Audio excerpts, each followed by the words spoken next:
네, 오늘은 청취자 김소영 씨가 주식시장에서는 실제로는 한국인인데 외국인인 것처럼 속여서 주식을 사고 파는 사람들이 있느냐. 주식시장에서 검은머리 외국인이라고 부르는 것 같던데 아니 주식 계좌 개설할 때 신분증을 다 확인할 텐데 어떻게 한국인이 마치 외국인인 것처럼 속여서 거래를 할 수가 있는가요? 이런 질문을 보내오셨습니다.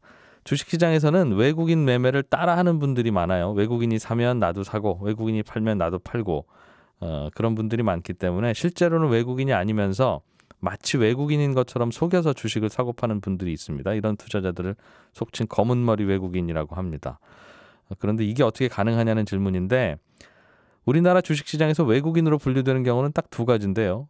첫 번째는 뭐 마이클, 데이빗, 뭐 나카무라 이런 진짜 외국인 개인이 우리나라 주식을 사고 파는 경우 이럴 때는 국적을 속일 수가 없습니다. 여권 보자 이제 하고 계좌를 개설하니까요. 우리나라 국적 갖고 있는 사람은 외국에서 살고 있거나 외국 영주권이 있어도 외국인으로는 등록이 안 됩니다. 주식시장에서는. 그런데 외국에서 설립된 회사가 우리나라 주식을 거래하는 경우 그러니까 외국 회사가 주식을 사고 판다. 이때도 우리나라 주식시장에서는 외국인으로 간주합니다. 그런데 그 회사를 한국인이 세운 건지 미국인이 세운 건지 아니면 미국인 이름만 빌려서 뒤에 한국인이 있는 건지 등등은 일일이 확인을 못합니다. 그냥 미국에서 설립된 회사가 우리나라 주식 투자한다 그러면 그냥 외국인 투자자로 간주를 합니다.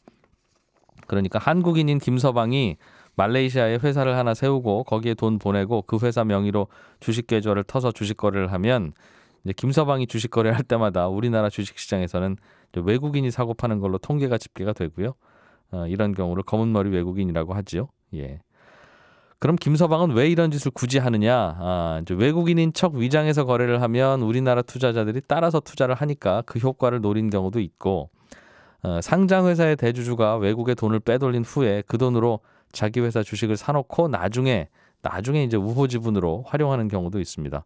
나중에 아들한테 회사 지분을 상속할 때가 되면 야 사실 우리 회사 지분 40% 그거 외국인이 갖고 있다고 하는데 그거 사실은 아빠가 홍콩에다 세워둔 회사다. 아빠 죽으면 네가 홍콩 가서 그 네가 명의 이전해라. 이제 이런 이야기를 할 수도 있죠. 그리고 또 홍콩은 상속세가 없으니까 세금 안 내고 계속 주식을 물려줄 수 있지 않겠습니까? 이렇게 세금을 아끼려는 목적도 있습니다.